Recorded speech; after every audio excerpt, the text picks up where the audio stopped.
جی بھٹی صاحب کچھ کہنا چاہ رہے ہیں؟ میں صرف یہ کہنا چاہ رہا ہوں کہ جب میں بات کرتا ہوں یا میرے جیسے کچھ لوگ بات کرتے ہیں یا دنیا میں جب بات ہوتی ہے، میں تو سنتا رہتا ہوں کہ اگلا ہدف پاکستان ہے، اگلا ہدف ترکی ہے، یا اگلا ہدف قطر ہے، یا اگلا ہدف ہماری ایٹمی صلاحیت ہے، یا اگلا ہدف ہماری فوج ہے، یا اگلا ہدف اسرائیل، گریٹر اسرائیل کے لیے یہ آخری ملک ہے، اسلامی ملک ہے۔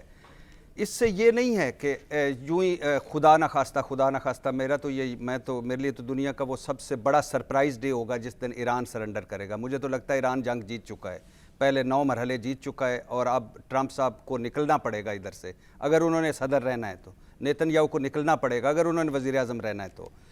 لیکن میں کیوں کہتا ہوں کہ یہ ہمارا ہدف ہے؟ پہلی بات یہ ہے کہ مجھے اپنی ایٹمی صلاحیت پہ فخر ہے، مجھے اپنی فوج پر فخر ہے، مجھے اس قوم پر فخر ہے جو جب باہر سے کوئی آتا ہے تو یہ ایک اکٹھی ہو جاتی ہے سارا کچھ کر کے۔ لیکن کیوں کہہ رہا ہوں؟ کیونکہ اس کے بعد بتائیں ہے کیا؟ پوری آپ دیکھیں جو عراق، لیبیا، شام، لبنان، یمن، حزب اللہ، حماس، ایران، سارے جو بھی کانٹے چھوٹے بڑے تھے چن لیے، باقی سارے سجدوں میں پڑے ہوئے ہیں، مفادات میں ڈرے ہوئے ہیں، اپنی بادشاہتیں، اپنی حکومتیں، اپنا پیسہ، اپنی انویسٹمنٹ، اپنی دنیا کی خیر منا رہے ہیں۔ پاکستان واحد ملک ہے جو اب رہ گیا ہے، جس نیتن یاہو کئی بار کہہ چکا ہے، اس کے سارے جو کٹر لوگ کہہ چکے ہیں۔ ہمیں کس طرح ہم ہدف بنیں گے؟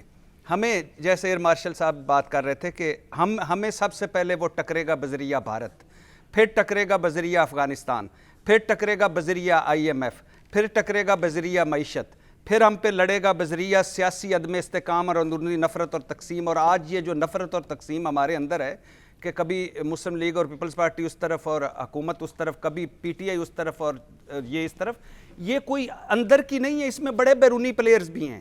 یہ ہماری جو نفرت اور تقسیم ہے یہ خاص سکرپٹڈ ہے، خاص منصوبہ بندی، ہم تو اپنی اناؤں میں جھوٹی ضدوں میں پڑے ہوئے ہیں نا۔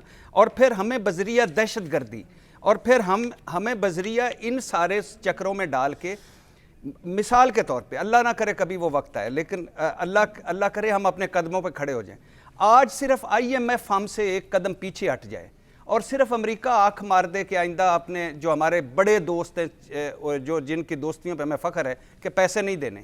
روس سے کوئی تیل خرید رہا تھا امریکہ جب نہیں چاہ رہا تھا؟ چین کے ساتھ کیا ہوا جب ٹیرف لگایا؟ تو اگر امریکہ آنکھ مار دے تو ہم تو بھائی 4 دن بعد ہماری معیشت جیب میں آ جائے گی، ہم فارغ ہو جائیں گے۔ صاحب ہماری پوزیشن اتنی فریجائل ہے عامر صاحب کہ اگر امریکہ جو ہے وہ ذرا سا پیچھے ہٹ جائے، IMF وہ موڑ لے، ہم انٹرنلی اتنے ڈیوائیڈ ہوئے ہوئے ہیں پولیٹیکل پارٹیز یہ وہ، کہ ہمارا بڑا نقصان ہو سکتا ہے اگر ایسا ہو جائے۔ ہم امریکہ پہ ڈیپینڈ ہیں، IMF پہ ڈیپینڈ ہیں۔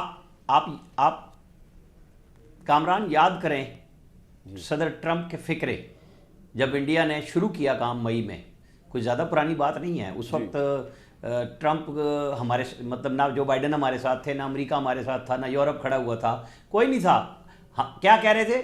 انڈیا اور پاکستان آپس میں کر لیں گے، کوئی مسئلہ نہیں ہے، یہ ہزاروں سال سے لڑ رہے ہیں، ڈیکیڈ سے لڑ رہے ہیں۔ اور پھر جب ہم نے اپنے مسلز دکھائے تو پھر کیا ہوا؟ آج تک ہماری تعریف کر رہا ہے۔ یہ پاکستان نے اپنی زور بازو، جو میں کہتا ہوں نا الحمدللہ ہماری قیادت نے یہ کام دکھایا۔ آپ بتائیں چائنا ہمارے ساتھ کھڑا ہے نا، جتنا دامے درمے سکھنے ہیں، اگر سعودی عرب نے ہمارے ساتھ اس جنگ کے بعد معاہدہ کیا ہے تو کس لیے کیا ہے؟ وہ اہمیت پورے گلف کو سمجھ آ گئی ہے کہ قطر میں حماس کے لوگ مذاکرات کے لیے بیٹھے ہوئے تھے اور اسرائیل نے ان کو نشانہ بنا دیا، اور امریکہ کہہ رہا ہے میں نے 15 منٹ پہلے بتا دیا تھا۔ مطلب یہ ان سب کو اب سمجھ آ گئی ہے کہ یہ کھڑے کہاں ہیں، ان کو تو ان کی حفاظت کرنی پڑ رہی ہے جنہوں نے ان کی حفاظت کرنی تھی۔ تو آپ بالکل اس طرح کی ٹینشن میں نہ آئیں۔ پاکستان نے جتنے برے حالات میں سروائیو کیا، جیسے راؤ صاحب بتا رہے تھے نا کہ 98 تک جب تک ہم نے دھماکے نہیں کیے، کیوں ہمارے ریڈارز چل رہے تھے؟ کہ اس وقت تک ہم اناؤنسڈ ایٹمی قوت نہیں تھے، اور جب ہم ایٹمی قوت بننے جا رہے تھے ہمارے پاس نائٹ لینڈنگ فیسلٹی کوئٹہ میں نہیں تھی۔ اس وقت ہمیں پریشانی ہوئی تھی کیونکہ اسرائیل کے طیارے تو امرتسر اور ادھر ادھر سارے اس مشرقی پنجاب میں، انڈیا میں آ کے کھڑے ہو جاتے تھے، اور یہ بات صحیح بات ہے، ہمیشہ سے ہی آ رہے تھے۔ اب بھی اسرائیلی پائلٹ کی ہم نے فوٹو دکھائی، اسرائیلی ڈرونز آئے، وہ تو ہر طرح سے ہمارے خلاف ہیں۔ ہمیں اتنا خوف اپنے اوپر نہیں تیاری کر لینی چاہیے کہ جناب پتہ نہیں کیا ہو جائے گا۔ بالکل نہ اس بات میں زوم میں ہونا چاہیے، ہم اس سے آگے جا رہے ہیں۔ ابھی ہم نے کتنا دکھایا DGISPR نے کیا کہا تھا 10% ہم نے شو کیا ہے جو ہمارے پاس مال تیار ہے. ڈاکٹر غدیر کا مال تو آیا ہی نہیں تھا کہیں, کوئی میزائل شزائل آیا ہی نہیں تھا اس وقت تک, فتح 1 ہی چلا نا صرف, باقی تو پتہ نہیں کتنی سیریز ہے ہمارے پاس. جس طرح لوگوں کے پاس گاڑیوں کی اور موبائل فونوں کی سیریز ہے, ہمارے پاس میزائلوں کی ہے. آپ پریشان نہ ہوں, اس طرح کے ڈراوے میں مت آئیں.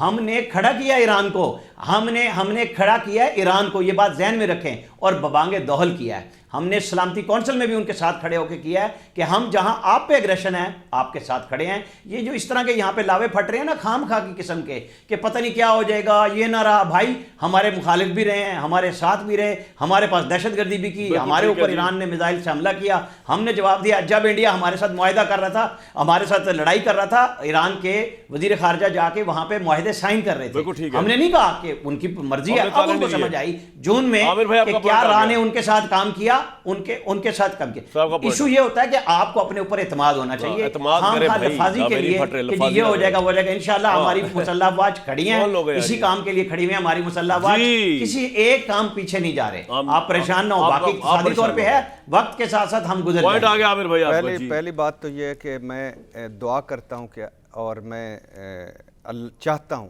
کہ عامر بھائی کی اللہ ایک ایک فل سٹاپ کامہ درست ثابت کرے, اور ایسے ہی ہو. یہ میرا ملک ہے, ہماری اندرونی باتیں چلتی رہیں گی, ٹھیک ہے. ایسے دوسری بات ہے کہ یہ جو میں باتیں کر رہا ہوں یہ کیوں کر رہا ہوں, اس سے میں کوئی ڈر رہا ہوں, کوئی خوف زدہ ہوں, کوئی ملک چھوڑ کے بھاگ رہا ہوں, کوئی سامان باندھا ہوا ہے. یہ وہ چیزیں ہیں جو ہمیں کرنی چاہیے.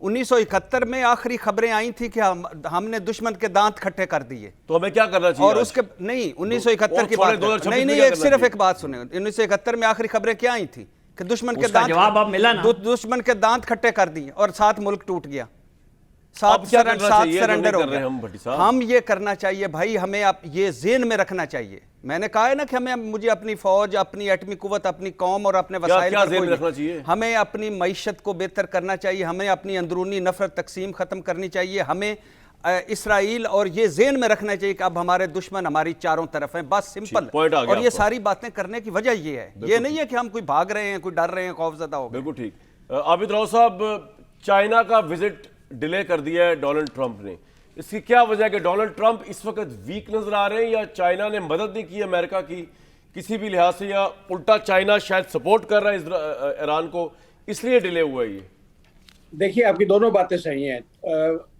یہ اپنا ڈونلڈ ٹرمپ بھی کمزور پوزیشن میں ہے اس وقت. دسمبر میں یہ ایک کہانی آئی تھی کہ جی سعودی عربیہ چائنا کی بات ہو گئی ہے, آئندہ تیل کی ساری ڈیلز پیٹرو ڈالر کی بجائے یوان میں ہوگی, and the system is in place. وہ ایک بہت نی جرک والا امریکہ کے لیے تھا. اب چونکہ امریکہ کو واضح اس میں آپ کو دیکھ رہے ہیں لاسز ہو رہے ہیں, امبیرسمنٹ ہو رہی ہے, کوئی ساتھ نہیں کھڑا ہوا اس کے, بیکاز امریکہ تو سوچ کے آیا تھا جیسے وینیزویلا میں کیا ہے, یہاں بھی ہو جائے گا, رجیم چینج ہو جائے گی, اٹھا کے لے جائیں گے خامنئی کو یا کسی کو فار دیٹ میٹر. تو وہ ساری گیم الٹ گئی ہے, اور وار میں اس سے برا کوئی آپ کے ساتھ نہیں ہو سکتی سرپرائز کہ آپ کا ہائپوتھیسس غلط ہو جائے اور آپ کو بالکل اپنا پلان فیل ہوتا نظر آئے. تو چائنا بھی. عمران بھائی میں نے صرف ایک فکرہ کہنا ہے. جی ضرور, عابد صاحب کر لیں کمپلیٹ پھر. جی عابد صاحب. تو چائنا اس وقت بہت اسٹرانگ پوزیشن میں ہے, اس پہ ٹیرف لگایا, وہ فکر نہیں ہوئی, وہ اپنے جس سے اس نے ڈیل کرنی ہوتی ہے وہ کرتا ہے. بالکل ٹھیک ہے سر, آپ کا پوائنٹ آ گیا. عابد صاحب آپ کا پوائنٹ آ گیا. جی عامر بھائی آپ کچھ کہنا چاہ رہے ہیں؟ یہ جو دورہ ملتوی ہوا ہے نا, اس کا خمیازہ صرف امریکہ بھگتے گا. کیسے؟ اس کا کچھ بھی نہیں ہوگا. چائنا تو ہر طرح سے کام کے لیے تیار ہے. دیکھیں انہوں نے ٹیرف اناؤنس کیا, انہوں نے دگنا ٹیرف کر دیا, انہوں نے جواباً لگایا. وہ کوئی جھکے نہیں, وہ بات کرنے کے لیے نہیں گئے, صرف ٹرمپ کو اپنی واپسی لینی پڑی. ٹرمپ کو اب بھی جانا پڑے گا, چائنا نہیں جا رہا اس کے پاس. کیوں جا رہا ہے؟ کیونکہ ان کی معیشت اس نے لگا کے پابندیاں ہر چیز پہ دیکھ لی. چائنا نے جواب دیا اور اس کو پیچھے ہونا پڑا. آپ کا پوائنٹ آ گیا. ملتوی کیا کابل کے حوالے سے ایک بڑی اہم خبر میرے پاس ہے جس کو میں آپ سے شیئر کروں گا.